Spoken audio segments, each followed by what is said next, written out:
মা, ও মা, আরে আব্বা নাকি? হ্যাঁ রনি বস। শরীরটা খুব একটা ভালো নয় বাপ। তোমার শরীর আবার থাকলো? ওইসব শুনতে চাই না আমি। আমার 200 টাকা লাগবে এক্ষুনি। 200 টাকা কি করবি বাপ? আমার কাছে তো অত টাকা নাই। কিছু দিতে পারবে না তো? ছেলে জন্ম দিয়েছে কি করতে? ছোটবেলায় বীজ দিয়ে মেরে দিলে পারতাম, তাহলে আর এত ঝামেলা সইতে হতো না। তোমাকে আমার বাপ বলি পরিচয় দিতে ঘৃণা লাগে। আজ আমি বুড়ো হয়ে গেছি বলে সবার মুখে কথা শুনতে হচ্ছে। তোর মতন যৌবন আমারও ছিল। তোর মতন ছেলে আমার দরকার নাই। তুই বাড়ি থেকে বেরো। তোমার বাড়িতে না থাকলে হবে। ওগো তোমরা গল্পটা কি শুরু করলা?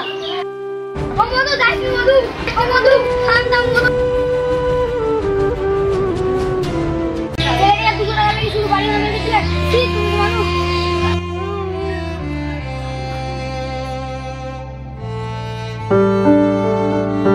এই রনি কেন আসলে না এখনো? ওই তো রানে আসছে। কিরে সব ঠিক আছে তো? হ্যাঁ ঠিক আছে। ওইটা দেখ কি সুন্দর পরি রে। চলে ভাই। আরে চাচা নাকি? শুনেন চাচা, ও আপনার তো বিয়ে হয়ে গেছে, আপনি আর কি বুঝবেন?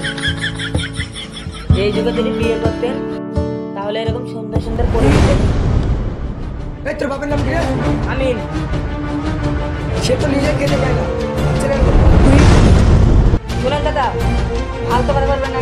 এই ফালতু কথা দিয়ে তুই এই থাক তো।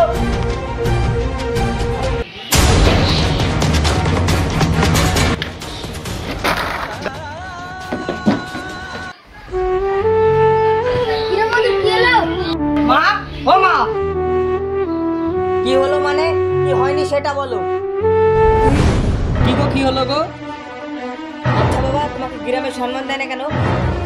আমি তো কোনোদিন কারোর সাথে ঝামেলা করিনি। কারণটা ঝামেলার না, কারণটা টাকা। তোমার জন্য আমি গ্রামের মানুষের কাছে সম্মান পাই। মধু শোনো মা, তুমি আমাদের ঝামেলার মধ্যে কথা বলবো না। শোনো বাবা, আজ থেকে তুমি আমাকে ছেলে বলে পরিচয় দেবে না, আর আমি তোমাকে বাবা বলে ডাকবো না। শোনো বাবা, আজ থেকে আমি আর এ বাড়িতে থাকবো না, কারণ যে বাড়িতে সম্মান নাই সে বাড়িতে আমি নাই।